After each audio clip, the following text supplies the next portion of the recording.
નમસ્કાર.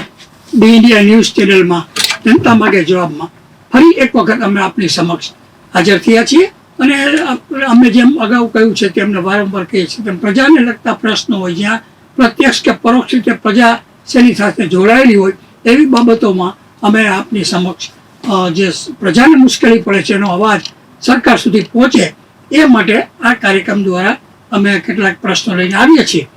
તાજેતરમાં જ આપ સર્વે જાણો છો કે કોંગ્રેસ પક્ષે આક્રોશ જનયાત્રાની શરૂઆત કરી છે અને જિલ્લે જિલ્લે એ લોકોના પ્રશ્ન સાંભળવા માટે જાય છે. કોઈ પણ રાજકીય પક્ષ જાય, ભાજપ પણ જ્યારે વિરોધ પક્ષમાં હતો ત્યારે આવી રીતે જિલ્લે જિલ્લે જતા હતા. એ રાજકીય પાર્ટીની કામગીરી છે. પરંતુ તાજેતરમાં જ કોંગ્રેસ પક્ષના દલિત ધારાસભ્ય વડગામના જિગ્નેશભાઈ મેવાણીએ જે એક શબ્દો વાપરેલા છે એનો વિડીયો ફરી રહેલો છે. એ વિડીયો મુજબ એમને એવું કહ્યું છે કે ધોરણ 8 પાસ ભણેલા હર્ષ સંઘવીમાં તાકાત હોય તો આ બધું બંધ કરાવે ને ઢીકનું ડપું શું, એટલે એને જે ભાષામાં એ વસ્તુ બોલી છે એ બાબતે ઘણા વાદ વિવાદ થયા છે. આપ સર્વે જાણો છો કે રાજકારણની અંદર સૌમ્યતા, વિવેકતા અને સૌહાર્દભરી ભાષા હોવી જોઈએ એવું માનીએ છીએ આપણે. પરંતુ દરેક વખતે દરેક રાજકારણીઓ આવું બોલતા હોતા નથી ને ઘણા બધા જેને આપણે કહીએ કે જેને શોભે નહીં એવી ભાષામાં ટીકા ટિપ્પણી કરતા હોય છે. આની સામે ગુજરાત રાજ્યના નાયબ મુખ્યમંત્રી એવા હર્ષભાઈ સંઘવીએ તાજેતરમાં એક સરકારી કાર્યક્રમમાં કદાચ મારી જાણ મુજબ મહાત્મા મંદિરમાં જ્યારે યુવાનોને રોજગારીના પ્રમાણપત્રો આપવાના હતા ત્યારે એવું બોલ્યા કે ભાઈ ડિગ્રી હોય એ સારી વાત છે પણ ડિગ્રી હોય એટલે સંસ્કાર હોય એવું માની ન શકાય. એનો ટોન્ટ જિગ્નેશ મેવાણી સામે હતો કે જિગ્નેશ મેવાણી LLB ભણેલા છે, શિક્ષિત છે, પોતે અભણ છે પણ છતાં પોતે ક્યારેય ભાષાની સૌમ્યતા કે વિવેક ગુમાવતા નથી. એટલે ડિગ્રી હોવી એટલે સંસ્કાર આવી જાય વ્યક્તિમાં એવું નથી. જેમ આ તો માનો કે કોંગ્રેસના જિગ્નેશભાઈ મેવાણી બોલ્યા, પરંતુ ભૂતકાળમાં આપ જુઓ કે ભાજપની અંદર પણ રાષ્ટ્રીય કક્ષાના ઘણા બધા નેતાઓ શોભેની એવી ભાષાનો ઉપયોગ કરેલો જ છે.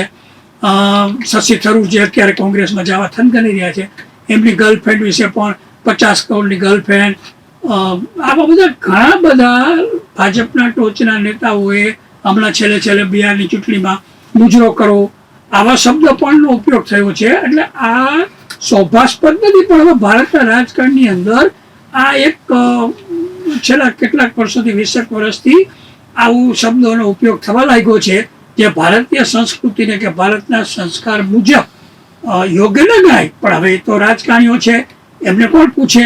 પ્રજા પોતે પણ જો ચલાવી લેતી હોય તો એમાં આપણે કોઈનો પણ દોષ કેવી રીતે કાઢીએ? અને કોઈ પણ રાજકીય પક્ષને આટલી ખરાબ ભાષા વાપર્યા પછી પણ જો મતો મળતા હોય, બહુમતી મળતી હોય તો એ લોકો પણ શા માટે ભાષા સુધારવાનો પ્રયત્ન કરે? આ વખતે જિગ્નેશ મેવાણીએ જે સ્ટાઇલથી જે બોલ્યા છે કદાચ કોંગ્રેસ પક્ષની આખી જે રામ રાજ્યની કે ફિલોસોફીની વાત છે એનાથી ઉલટી વાત લાગે છે કે હવે જિગ્નેશ મેવાણી પણ ભાજપની સામે મહાભારત સ્ટાઇલથી યુદ્ધ લડવાના મૂડમાં હોય એવું લાગે છે. એટલે એમ કે ભાઈ હણે અને હણવામાં પાપ નહીં. આ પદ્ધતિને આ વસ્તુ આ 2 દિવસથી આ વિડીયોને કારણે વિવાદમાં આવી છે. એટલે આપણે એ પણ હવે આજે ચર્ચા કરશું કે સમાજની અંદર શિક્ષણ હોય, ડિગ્રી હોય તો એ વ્યક્તિ સંસ્કારવાળી હોય અથવા તો માનો કે અભણ હોય તો એવા નેતાઓ શું સફળ નથી થતા? તો આપણે એની ચર્ચા, ચિંતન અને વિચાર કરીશું અને કેટલાક ઉદાહરણો સાથે આપણે એક જણાવીશું કે ભાઈ અભણ હોય છતાં પણ રાજકીય નેતાઓ કે ઉદ્યોગપતિઓ કે વેપારીઓ પણ સફળ થાય છે. સફળતા માટે માત્ર ડિગ્રી જરૂરી નથી, ડિગ્રી હોવી જ જોઈએ હું તો એવું માનું છું.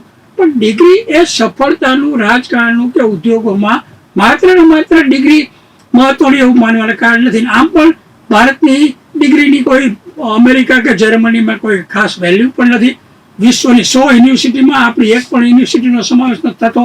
એટલે ડિગ્રી ઠીક છે, આજે સર્વે લોકો જાણે છે અને અવારનવાર મીડિયામાં આવે છે કે PhDની ડિગ્રી લીધેલા ISO, IPSO કે જજો કે બીજા બધા ઘણા બધામાંથી 90% એ પૈસા ખવડાવીને ડિગ્રીઓ લઈ આવે છે. ઉત્તર પ્રદેશ, બિહારમાં અને ગુજરાતમાં તમે જુઓ કે બનાવટી ડિગ્રીઓ, બનાવટી સર્ટિફિકેટોનો રાફડો ફાટી નીકળ્યો છે અને મળી રહે છે. એટલે વાસ્તવમાં ડિગ્રી એ કઈ માપદંડ હોવો ન જોઈએ એ વાત પણ એટલી જ સાચી છે હર્ષભાઈ સંઘવીની.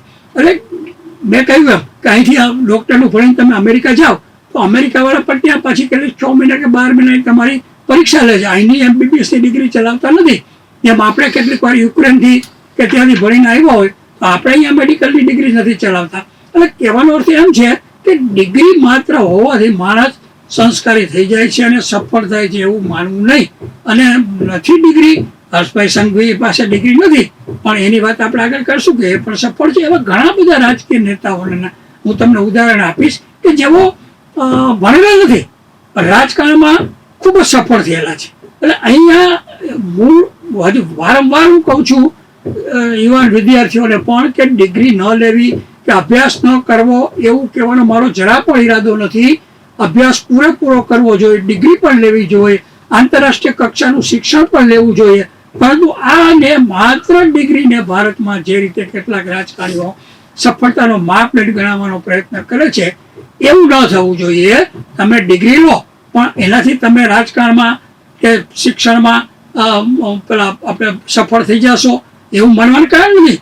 તમે જુઓ છેલ્લા કેટલાક સમયથી ત્યાંથી હોસ્પિટલનું કાંડ આવ્યું, પછી જામનગર હોસ્પિટલનું કાંડ આવ્યું. તો આમાં તો માસ્ટર ડિગ્રી ધરાવતા સુપર સ્પેશિયાલિસ્ટ ડોક્ટરો હતા છતાં ભ્રષ્ટાચાર, બેફામ ગેરરીતિ, દર્દીઓની જાનમાલની રક્ષા કરવાના બદલે માત્ર પૈસા ખાવાની દ્રષ્ટિએ તેઓએ ઓપરેશનો કરી અને લોકોની જાનમાલ સાથે ચેડા કર્યા. આ બધા ભણેલા MD ડોક્ટરો હતા. તો શું આ ભણેલા ડિગ્રી વાળા હોવાથી એ સંસ્કારી થઈ ગયા? આ તમે મેડિકલ કોલેજનું ગઈકાલે જ પેપરમાં આવેલું છે. આ ચોથી વાર આવ્યું કે મેડિકલ કોલેજના સિનિયર વિદ્યાર્થીઓ જુનિયર વિદ્યાર્થીઓ ઉપર રેગિંગ કરે છે તો એ સંસ્કાર આવ્યા? ડોક્ટરનું ભણતો 3જા વર્ષના યુવાનો અસભ્ય અશ્લીલ હરકતો કરી અને જુનિયર વિદ્યાર્થીઓને ફસાવી દે, હેરાન કરે, રેગિંગ કરે. જે રેગિંગના કાયદા હોવા છતાં પણ એને તમે સંસ્કારી કેવી રીતે ગણી શકો? આ ગઈકાલનો જે ગાંધીનગરની મેડિકલ કોલેજનો બનાવ બન્યો એમાં તો સરકારને મારે પ્રશ્ન પૂછવો છે કે માત્ર તમે એને હોસ્ટેલમાંથી કાઢી મૂકીને સજા કરી, અરે એને 5 વર્ષ સુધી MBBS માંથી ડિસમિસ કરો. સખત પગલાં નહીં લો તો આ રેગિંગની પદ્ધતિ બંધ નહીં થાય. તમને એમ છે કે વિદ્યાર્થીઓનું ભવિષ્ય ન બગડે પણ ભવિષ્ય આવા 25 વિદ્યાર્થીઓનું બગડશે તો બીજા 500 વિદ્યાર્થી આવા રેગિંગ કરતા અટકશે. સરકારે તો રેગિંગ માટેના કાયદા ઘણા કડક કરેલા છે પણ છેલ્લા 2-4 વર્ષમાં તમે જુઓ દરેક મેડિકલ કોલેજની અંદર, એન્જિનિયરિંગ કોલેજની અંદર આવા રેગિંગ થાય છે. એ વિદ્યાર્થીઓની માનસિક વિકૃતિ બતાવે છે અને એને કંટ્રોલમાં કરવા માટે તમારે કડક પગલાં લઈ 2 વર્ષ માટે અભ્યાસમાંથી પણ ડિસમિસ કરવા જોઈએ. નહીં કે માત્ર હોસ્પિટલમાંથી ડિસમિસ કરી અને તમે એમ કહો કે અમે પગલાં લીધા. એટલે આજે હું એ જ વાત કરવાનો છું કે ડિગ્રી ન હોય તો પણ સફળ થઈ છે અને ડિગ્રી વાળા પણ એટલા જ ભ્રષ્ટાચારી હોય છે. તમે સમાજમાં જુઓ IPS, IAS, IRS આ બધા ED વાળા અધિકારીઓ, CBI એક-એકને ઘરે દરોડા પાડો તો 500 કરોડ રૂપિયા મળે તમને મોટા ભાગના. ત્યારે આ બધા ભણેલા છે, ઉચ્ચ ડિગ્રી છે, IIT-માં ભણેલા છે, કેટલાક ISO ડોક્ટરો છે, છતાં ભ્રષ્ટાચારમાં નંબર 1 છે. એનો અર્થ એમ થયો કે તમે ડિગ્રી લો છો એટલે સંસ્કારી કે સફળ થઈ જાઓ એવું માનવાને કોઈ કારણ નથી. ડિગ્રી અલગ વસ્તુ છે, સંસ્કાર અલગ વસ્તુ છે, સભ્યતા અલગ વસ્તુ છે. એટલા માટે થઈને જ આપણે આજે આ વાત કરીશું. તાજેતરમાં ગુજરાત કોંગ્રેસ પક્ષના યુવાન તેજસ્વી અભ્યાસુ અને દલિત નેતા અને ધારાસભ્ય જિજ્ઞેશભાઈ મેવાણી રાજ્યના નાયબ મુખ્યમંત્રી બાબતે તેમની કામગીરી અને ઓછી શૈક્ષણિક લાયકાત બાબતે ટીકા-ટિપ્પણી કરેલ છે. કર્મચારીઓને ઉદ્દેશીને પાછળ પડી જઈશ તો પટ્ટા તમારા ઉતરાવી દઈશ પોલીસને ઉદ્દેશીને અને છોતરા કાઢી નાખીશ. ગામ આખામાં ડાપણ કરો છો તો તમારામાં હિંમત હોય તો કામગીરી બતાવો એવા ભાષામાં નાયબ મુખ્યમંત્રી હર્ષભાઈ સંઘવીની ટીકા કરેલ છે. તો સામે હર્ષભાઈ સંઘવીએ ડિગ્રી હોવાથી સંસ્કાર આવી જતા નથી તેવી વાત સૌમ્યતાપૂર્વક કરે છે. એમ તો ભાજપના ગિરિરાજ સહિત ઘણા બધા નેતાઓ પણ કોંગ્રેસ પક્ષના ઘણા બધા નેતાઓની ઉત્તરતી કક્ષાના શબ્દો દ્વારા ભૂતકાળમાં ટીકાઓ કરેલ છે. જેમાં મનમોહનસિંહ, સોનિયાબેન ગાંધી, રાહુલ ગાંધી, પ્રિયંકાબેન ગાંધી વગેરેનો સમાવેશ થાય છે. કોંગ્રેસ પક્ષના નેતા શશી થરૂર જે હવે ભાજપમાં જોડાવા થનગની રહ્યા છે અને તેમની સ્ત્રી મિત્ર વિશે પણ અગાઉ 5 વર્ષ પહેલા શોભેની તેવી ટીકા ભાજપના નેતાઓએ કરેલી છે. આવી ઘણા લોકોની ટીકા ભાજપના નેતાઓએ ખરાબ ભાષામાં કરેલી છે. અહીં મૂળ વાત એ છે કે નાયબ મુખ્યપ્રધાન હર્ષભાઈ સંઘવી 10મું પાસ નથી અને 8 ધોરણ સુધી ભણેલા છે. હર્ષ સંઘવી ગામ આખાને ઢાકળ પીછેડો કરે છે. પોલીસના પટ્ટા ઉતરાવી દઈશ, પાછા પડીશ તો છોતરા કાઢી નાખીશ, એવો વિડીયો જિજ્ઞેશભાઈ મેવાણીનો સોશિયલ મીડિયામાં ફરે છે. સામે મેં કહ્યું એમ 2-3 દિવસ પહેલા નાયબ મુખ્યમંત્રીએ પણ એક સરકારી કાર્યક્રમમાં ગાંધીનગર ખાતે જણાવેલું હતું કે આવું બોલનારા સંસ્કારી નથી. આમ અહીં મુખ્ય બાબત એ છે કે ડિગ્રી હોય, ઉચ્ચ ડિગ્રી હોય તો જ વ્યક્તિ સંસ્કારી ગણાય. ખાસ કરીને રાજકારણમાં જે લોકો હતા અને છે અને આવતા રહેશે તેઓના માટે ડિગ્રી જરૂરી છે. ડિગ્રી હોય તો જ રાજકારણી હોશિયાર હોય, ડિગ્રી ના હોય તો પણ રાજકારણી સફળ થઈ શકે કે નહીં તે બાબતે ચિંતા, ચિંતન અને ચર્ચા કરવાનો સમય પાકી ગયો છે. ભારતના બંધારણમાં તો સ્પષ્ટપણે જણાવેલ છે કે રાજકારણમાં ચૂંટણી લડવા અને સરકારી હોદ્દો મેળવવા માટે અભ્યાસ ના હોય, ડિગ્રી ના હોય તો પણ ધારાસભ્ય બની શકો છો, સાંસદ સભ્ય બની શકો છો, સરકારી કોર્પોરેશનમાં ચેરમેન બની શકો છો, રાષ્ટ્રપતિ બની શકો છો, ગવર્નર બની શકો છો. ભારતના બંધારણના ઘડવૈયા એવા ડોક્ટર આંબેડકર સર, જવાહરલાલ નહેરુ, સરદાર પટેલ જેવા નેતાઓએ જ્યારે બંધારણમાં અભ્યાસ અને ફરજિયાત બનાવેલ નથી તો એનો અર્થ એ થાય છે કે તેઓએ વિચારી સમજીને જ આવું પ્રાવધાન કરેલ હશે. કારણ કે ભણતરને જો ફરજિયાત બનાવેલ હોત તો આજે ભારતના લાખો કરોડો લોકો અશિક્ષિત છે. એ લોકો તો સમાજના મુખ્ય પ્રવાહ સાથે કે રાજકારણમાં આવી શકત જ નહીં. એટલે એ સમયે બંધારણમાં જે કંઈ કરેલું છે આટલા બધા વિદ્વાન નેતા હોય તે સમજી વિચારીને જ કરેલું હશે. ગુજરાતના નાયબ મુખ્યમંત્રી હર્ષભાઈ સંઘવી 8 ધોરણ પાસ છે, પરંતુ મીડિયા તરીકે ફિલ્ડમાં હું કામ કરું છું એટલે અવારનવાર મળવાનું થાય છે. ત્યારે તેમના વાણી, વર્તન અને વ્યવહાર ખૂબ સરળ હોય છે. તેનો અનુભવ પણ મને થતો રહે છે. અહીંયા હું તમને એક વચ્ચે વાત કરી દઉં કે જયનારાયણભાઈ વ્યાસ એ સરકારમાં ઉચ્ચ અધિકારી રહી ચૂક્યા છે અને જયનારાયણભાઈ વ્યાસ એ પછી ભાજપમાં આવેલા અને ભાજપના ધારાસભ્ય બનેલા અને આખી મને સાંભળે છે કે કેશુભાઈની સરકારમાં તેઓ સૌથી વધુ ઉચ્ચ ડિગ્રીધારી અને બુદ્ધિશાળી ગણાતા હતા. પરંતુ તેઓને 2 થી 3 વખત એ સમયે કેશુભાઈ પટેલ સાથે બોલાચાલી થઈ ગયેલી, છતાં કેશુભાઈએ અભણ હોવા છતાં તેમને માફ કરેલા. પરંતુ 4થી વખત જ્યારે કેશુભાઈનું અપમાન થયું ત્યારે કેશુભાઈ મને સાંભળે છે કે એન્ટી ચેમ્બરમાંથી લાલકૃષ્ણ અડવાણીને ફોન કરી અને જયનારાયણભાઈ વ્યાસને પડતા મૂકવા માટેની મંજૂરી માગેલી અને અડવાણીજી એ મંજૂરી આપેલી.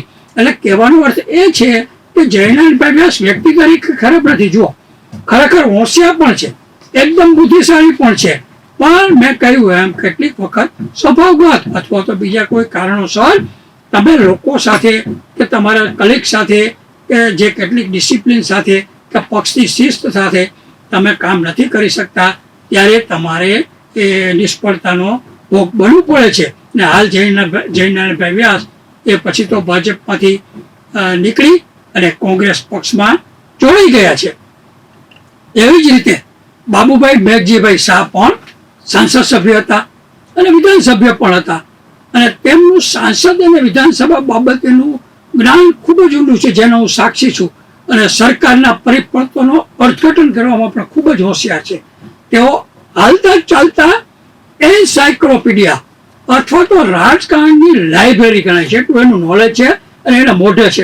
આજે 85 વર્ષે પણ તેઓ ખૂબ કાર્યરત છે, મૂળ ભાજપના છે, છતાં પણ આજે રાજકારણમાંથી ફેંકાઈ ગયા છે. કેમ?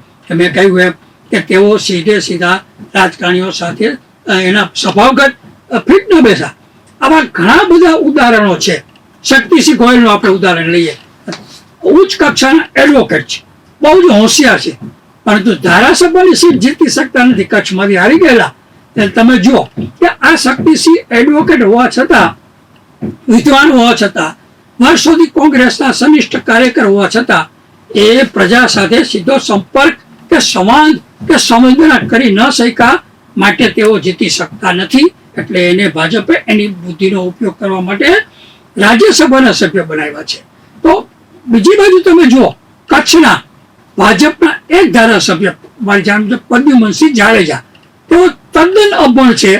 અને વિધાનસભામાં કેટલીક વખત હું વિધાનસભાનું કવરેજ કરું છું, એટલે મેં જોયું છે કે વિધાનસભામાં તેઓ સંપૂર્ણ અશિક્ષિત અભણ હોવાથી તેઓ પોતાની વાત કહેવા માટે કેટલી વાર ચિત્રો કાગળ પર દર્શાવીને અધ્યક્ષને બતાવે છે કે હું આ કહેવા માંગુ છું. તમે વિચાર કરો કે આ પ્રદ્યુમનસિંહ જાડેજા તદ્દન અભણ, તદ્દન અશિક્ષિત, 4 લાઈનો કદાચ હવે લખતા આવડે છે કે એને કદાચ પેલા પ્રૌઢ અભ્યાસમાં ક્યાંક ટ્રેનિંગ લીધી હોય, તમને ખબર નથી. તો અંગૂઠો મારે, સહી પણ ન કરી શકે, છતાં તેઓ કચ્છમાંથી ધારાસભ્ય તરીકે ચૂંટાયા છે ભાજપમાંથી. કદાચ અગાઉ બીજા પક્ષમાં હતા.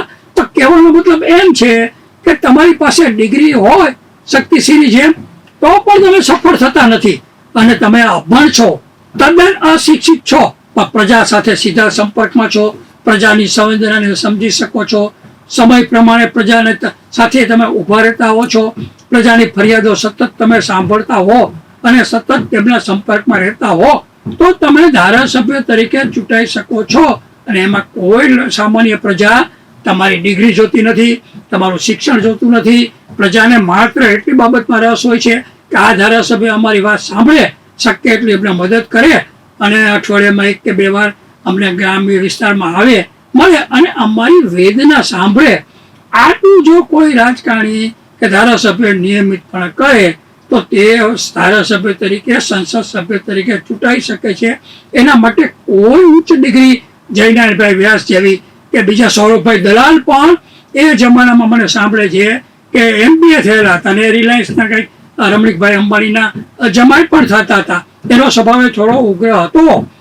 પણ તમે જુઓ, આજે સૌરભભાઈ દલાલ અમેરિકાની યુનિવર્સિટીમાંથી MBAની ડિગ્રી લઈ આવેલા અને ભાજપની સરકારમાં ઉદ્યોગ મંત્રી બનેલા.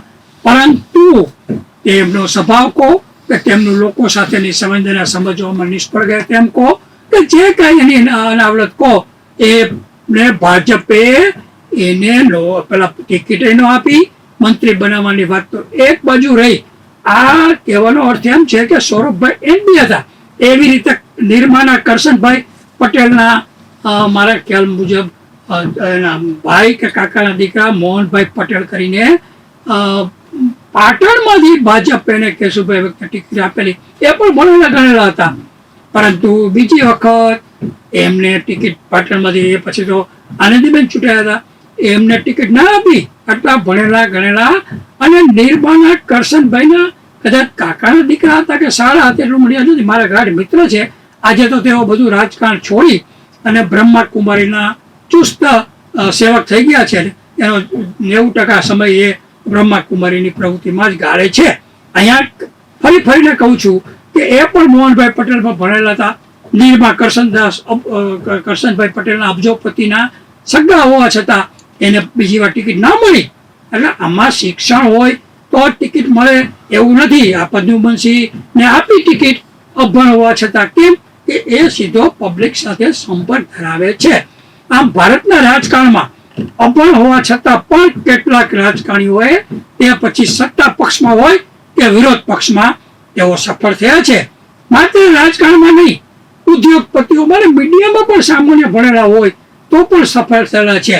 આપણે એક વાત કરીએ અહીંયા કે ધીરુભાઈ અંબાણી રિલાયન્સના કોઈ ડિગ્રી નહોતી, સામાન્ય ડિગ્રી હતી, છતાં ધીરુભાઈ અંબાણી એ પોતાનું આખા ભારત તો ઠીક છે, વિશ્વની અંદર પોતાનું સામ્રાજ્ય ઊભું કરી શક્યા વગર ડિગ્રીએ. તમે જુઓ, મેં એને વર્ષો પહેલા મુંબઈની અંદર એનું જે પાતાળ ગંગાનો પ્રોજેક્ટ પાણીમાં ડૂબી ગયો હતો, ત્યારે અમને પત્રકારોને બોલાવેલા.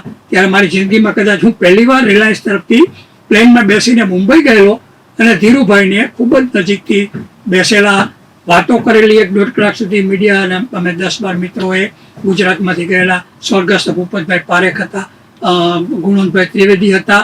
આવા 8-10 સિનિયર પત્રકારો અમે ધીરુભાઈને મળેલા. એમની સાદગી, એમની વાત કરવાની બૌદ્ધિકતા વગર ડિગ્રીએ તેઓએ પાતાળ ગંગા પ્રોજેક્ટને ફરીથી ડૂબી ગયો છતાં પણ કેવી રીતે ઊભો કરશે એની જે બાખૂબી વાત કરેલી હતી એ ધીરુભાઈ અંબાણીને સલામ કરવી પડે કે ભાઈ આટલું ડિગ્રી નહીં હોવા છતાં એનામાં સૂઝબૂઝ હતી એટલે એ ઉદ્યોગપતિ તરીકે પણ સફળ થયા.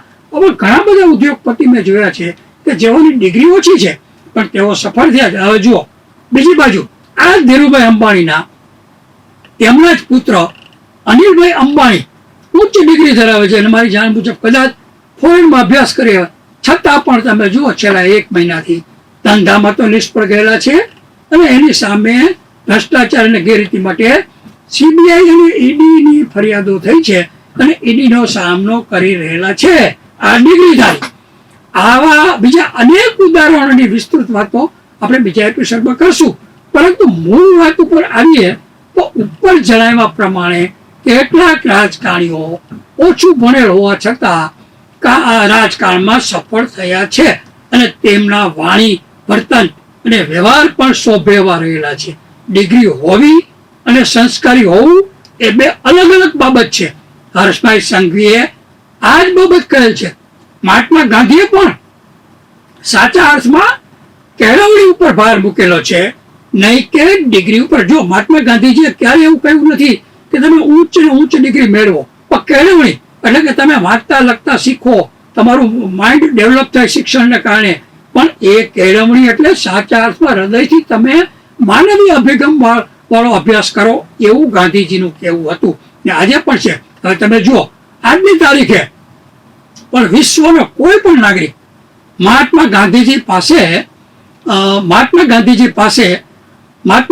પાસે વિલાયતની બેરિસ્ટરની ડિગ્રી હતી તે બાબતે ગૌરવ લેતો નથી, પરંતુ ગરીબોને વ્યથા ને વાચા આપવા ગાંધીજીએ એકમાત્ર પોતડી એટલે એક જ વસ્ત્ર પહેરીને લંડન ગોલ્ડ મેજી પરિષદમાં ગયેલા તેને યાદ કરે છે અને વંદન કરે છે. કોઈ પણ ક્ષેત્રમાં નેતૃત્વની ક્ષમતા માત્ર ડિગ્રીથી માપી શકાતી નથી. એમ તો ગુજરાતના ઘણા બધા ઉચ્ચ અધિકારીઓ અને બીજા ફિલ્ડના લોકોએ પીએચડી ડિગ્રી લીધેલી છે. તેમાંના મોટા ભાગનાઓએ બીજા પાસે પૈસા ખવડાવીને તૈયાર કરેલ હોવાનું પણ ખુલ્લેઆમ ચર્ચાય છે. ભારતમાં ડિગ્રીઓ અને પદવીઓ વેચાતી મળે છે, તે જાય છે અને પદ્મ વિભૂષણ પણ લાયકાત નહીં હોવા છતાં મળે છે, તે પણ જગજાહેર છે. ભારત જેવા વિશાળ અને વિવિધ જાતિ, જ્ઞાતિ, ભાષા, કોમવાળા દેશમાં રાજકારણીઓ એટલે માત્ર સત્તાનો ખેલ નહીં. અલબત્ત કેટલાક નેતાઓ એવું માનવાનો નિષ્ફળ પ્રયાસ કરતા હોય છે રાજકારણનો મૂળ હેતુ સામાન્ય અને ગરીબ લોકોના જીવનને વધુ સરળ અને સગવડભર્યું બનાવવાનો છે. તે છે ભારત જેવા લોકતાંત્રિક દેશની સૌથી મોટી શક્તિ એ છે કે અહીં નેતૃત્વ ડિગ્રીથી નહીં પરંતુ લોકોના વિશ્વાસથી નક્કી થાય છે. શિક્ષણ અને શાસન એ બે જુદી લાઈનો છે જે ક્યારેક મળી શકે છે અને ક્યારેક જરા પણ મળતી નથી. એટલે કે રાજકીય નેતા કે ઉદ્યોગપતિ અભણ હોય તો પણ સફળ થઈ શકે છે. શિક્ષણ અને ડિગ્રી મહત્વના છે, તેમાં કોઈ શંકા નથી, પરંતુ શિક્ષણનો અભાવ હોય એટલે નેતા સારું શાસન આપી શકે નહીં તે વાત તદ્દન ખોટી છે. રાજ્યનું શાસન વિઝન અને વિચારશૈલી અને મેનેજમેન્ટની ક્ષમતા અને માનવીય સંવેદના અને નૈતિકતા જેવા સ્તંભ ઉપર ચાલતું હોય છે. ઓછા ભણેલા નેતાઓની યાદી જોઈએ જેઓ નેતૃત્વમાં અને રાજકારણમાં પણ સફળ થયેલા છે. ભારતના રાજકારણમાં ઇન્દિરાજી સત્તા સ્થાને હતા ત્યારે તામિલનાડુના દિગ્ગજ નેતા એમ કરુણાનિધિ 9 ધોરણ સુધી મહાન ભણેલા હતા. કામરાજ પણ એવું તો ઓછું ભણેલા હતા. તેઓ હિન્દી પણ જાણતા નહોતા, અંગ્રેજી ભાષામાં પણ કાચા હતા, છતાં તેઓ ભારતના સૌથી બુદ્ધિશાળી ગણાતા મુખ્યમંત્રીઓ અને કેન્દ્રીય મંત્રીઓમાં મુખ્ય સ્થાને ગણાતા હતા. કામરાજ પણ આવી ઓછું શિક્ષણ ધરાવતા હતા. પશ્ચિમ બંગાળના મુખ્યમંત્રી મમતા બેનર્જી પાસે કોઈ ઉચ્ચ ડિગ્રી નથી, પરંતુ તેઓ આજે પશ્ચિમ બંગાળમાં લોકપ્રિય નાયક છે. બંગાળમાં 35 વર્ષથી સતત સત્તામાં રહેલી ડાબેરીના શાસનને ઉખાડી નાખેલ અને આજે ભાજપના નેતાઓને પણ હરાવી દીધા છે અને હંફાવી રહેલ છે. ભાજપના કલ્યાણસિંહ 9મું ધોરણ ભણેલા હતા, પરંતુ અદ્ભુત રાજકીય સમજ અને આવડતના કારણે ઉત્તર પ્રદેશના મુખ્યમંત્રી અને બાદમાં ગવર્નર પણ બનેલા. તેઓ દલિત નેતા તરીકે પણ લોકપ્રિય હતા. આંધ્રના લોકપ્રિય ગણાતા પૂર્વ મુખ્યમંત્રી જયરાજ રેડ્ડી પણ ખાસ કોઈ ડિગ્રી ધરાવતા નથી. ગુજરાતના પાટલી બદલું ગણાતા અને પાટીદાર આંદોલનને કારણે લાઇટમાં આવેલા ઇવન હાર્દિક પટેલ પણ સામાન્ય ડિગ્રી ધારક છે, છતાં પણ નાની ઉંમરે ધારાસભ્ય બની ગયા છે. ગુજરાતના ભાજપના મુખ્યમંત્રી કેશુભાઈ પટેલ પણ લગભગ 9 ધોરણ સુધી ભણેલા હતા, પરંતુ તેઓ શાસન કરવામાં ખૂબ જ સફળ થયેલા છે. તેમના સમયમાં વિધાનસભામાં ભાજપને સૌથી વિધાનસભાની બેઠકો મળી હતી. તે પછીની ચૂંટણીઓમાં ભાજપને એક તબક્કે 99 સીટો ઉપર સમય લઈ જવું પડેલું હતું, અટકી જવું પડેલું હતું. કેશુભાઈના સમયમાં સોશિયલ મીડિયા કે અત્યારના જેટલા પ્રચારના સાધનો કે ટીવી નહોતા, છતાં પણ કેશુભાઈ પટેલ ખૂબ જ લોકપ્રિય નેતા હતા. કેશુભાઈના કાર્યાલયમાં સીજે ઠક્કર નામના મૂળ ઉચ્ચ ઇજનેર અને પર્સનલ સેક્રેટરીના વિઝનને કારણે કેશુભાઈ પટેલની સરકારની આજે પણ ઘણી બધી યોજનાઓ કેશુભાઈ ઊભી કરેલી આજે અમલમાં છે. બીજી બાજુ વિદેશી યુનિવર્સિટીમાં શિક્ષણ આપવા જતા ઉચ્ચ ડિગ્રીધારી પૂર્વ મુખ્યમંત્રી ચિમનભાઈ પટેલ નિષ્ફળ ગયેલા અને વિવાદનો ભોગ બનેલા હતા. તેમની સરકારને ઉઠલાવવા માટે ભારતભરમાં પ્રથમ વખત નવનિર્માણ લોક આંદોલન થયેલું. બિહારના પૂર્વ મુખ્યમંત્રી લાલુ પ્રસાદ યાદવ પણ અભણ નહોતા, પરંતુ તેમના શાસનમાં જંગલ રાજનો આક્ષેપ બહુ થયેલો છે. ભાજપ સરકારના કેન્દ્રીય મંત્રી કર્પૂરી ઠાકુર માંડ મેટ્રિક પાસ હતા, છતાં કેન્દ્રીય મંત્રી તરીકે તેમની કામગીરી નોંધપાત્ર રહેલી છે. તેઓ દલિત નેતા તરીકે આજે પણ બિહારમાં સન્માન પામે છે, મેટ્રિક પાસ હોવા છતાં. મહારાષ્ટ્રમાં પૂર્વ મુખ્યમંત્રી વિલાસરાવ દેશમુખ પણ સામાન્ય ભણેલા છે, પરંતુ તેઓ વહીવટમાં મહારાષ્ટ્રમાં સફળ થયા હતા. ઉત્તર પ્રદેશમાં પૂર્વ મુખ્યમંત્રી માયાવતીબેન બીએડ સુધી ભણેલા છે, પરંતુ એકંદરે તેઓ રાજકારણમાં નિષ્ફળ ગયા છે. બીએડની ડિગ્રી હોવા છતાં પણ નિષ્ફળ ગયા છે. કમલાપતિ ત્રિપાઠી નામના રાષ્ટ્રીય નેતાનો અભ્યાસ તદ્દન સામાન્ય છે, છતાં તેઓ ઉત્તર પ્રદેશમાં સફળ નેતા અને મુખ્યમંત્રી ગણાય છે. ઝારખંડના મુખ્યમંત્રી હેમંત સોરેન આદિવાસી નેતા છે અને સામાન્ય અભ્યાસ ધરાવે છે. આદિવાસી સમાજમાં ખૂબ જ લોકપ્રિય છે. આવા બીજા ઘણા ઉદાહરણો પણ છે. બીજી બાજુ દેશમાં ઉચ્ચ ડિગ્રી વાળા શિક્ષિત એવા આઈએએસ, આઈપીએસ, પોલીસ ઇન્સ્પેક્ટરો, IRS મોટા ભાગના આવા લોકો ઉપર ભ્રષ્ટાચાર, ગેરવહીવટ, કાર્યક્ષમતાના આક્ષેપો થતા રહે છે. તે દર્શાવે છે કે ડિગ્રી હોવા માત્રથી સફળ થવાતું નથી કે સંસ્કાર આવી જતા નથી. આમ ગુજરાતના નાયબ મુખ્યમંત્રી હર્ષભાઈને સંઘવીની એક વાત સાચી છે કે ડિગ્રી હોય તો સંસ્કાર પણ હોય તેવું માની શકાય નહીં. હર્ષભાઈ સંઘવીએ કોઈ જ્ઞાતિ જાતિને ધ્યાનમાં રાખી આવો જવાબ આપેલો નથી. માત્ર ડિગ્રીની બાબત અને અભ્યાસની બાબતને ધ્યાનમાં રાખીને તેમણે જિજ્ઞેશ મેવાણીની સામે નિર્દેશ કર્યો છે. રાજકીય નેતા તરીકે ભાષામાં સૌમ્યતા, વિવેક, માનવાચક શબ્દનો ઉપયોગ થાય તે તંદુરસ્ત લોકશાહી અને સમાજ માટે સારો સંદેશ આપે છે. પરંતુ કમનસીબે દેશમાં છેલ્લા થોડાક વર્ષોથી રાજકારણમાં ઉચ્ચ કક્ષાના રાજકીય નેતાઓ શોભે નહીં તેવા શબ્દો જાહેર સભાઓમાં અને કેટલીક મિટિંગોમાં કરતા હોય છે. તે તંદુરસ્ત લોકશાહી સમાજ માટે મોટું નુકસાનકારક છે. આજ અહીંયા આપણે જે વાત કરી છે એ ખાસ કરીને અભણ નેતાઓ સફળ કેમ થયા છે એ બાબત કરી છે. એટલે ફરીથી એક આવા વિષય સાથે અમે આપની સમક્ષ હાજર થઈશું. જય જય ગરવી ગુજરાત, જય હિન્દ.